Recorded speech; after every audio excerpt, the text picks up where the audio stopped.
Some really cool and interesting news in the world of Samsung today in relation to the Note 20 series, and wow, Samsung are changing this series up. This is not like anything we've seen before in terms of the Note 20 series leading on from the S20 series. So with the Note series, Samsung sometimes have to make some compromises with the design because of the S Pen. The internal components are so squeezed in there and have so much less space than they have with the S series that sometimes compromises have to be made.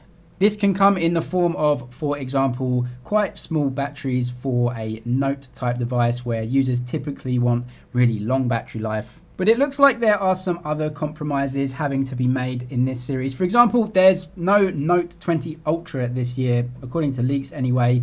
And one of the reasons may be that, well, you don't exactly need another Ultra device after the S20 Ultra, but also because with those huge camera units in there, the 108 megapixel image sensor, the 5x periscope zoom camera, there may not just be enough space in the phone to fit all of that and the S Pen together. Well, some amazingly interesting information from Galaxy Club today confirms sort of a half and half of what I just said.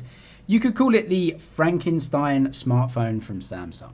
As we know, the Ultra model probably not coming in the Note 20 series, but how about this?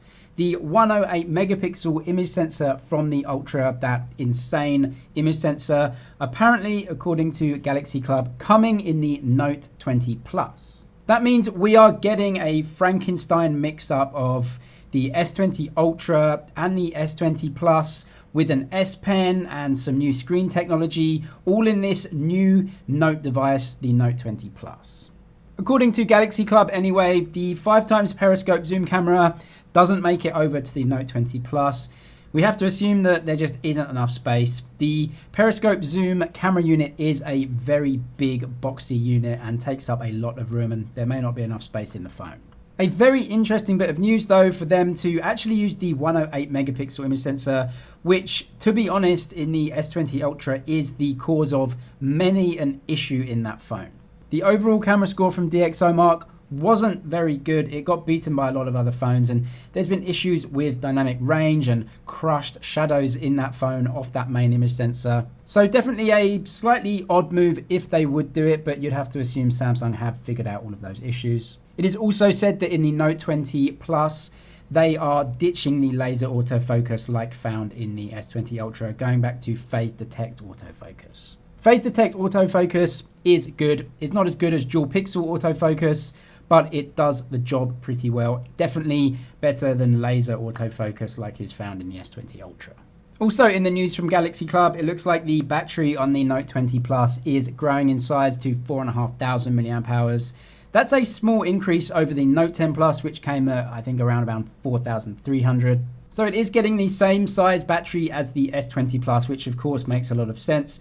But how come the battery from the previous generation isn't growing as much as the Note 20? The Note 20 Plus having a much smaller upgrade in the battery size. Well, there are many factors to consider, including the S Pen, like I mentioned. But the other factor is that, according to recent information anyway, the screens used in the Note 20 and Note 20 Plus will be different.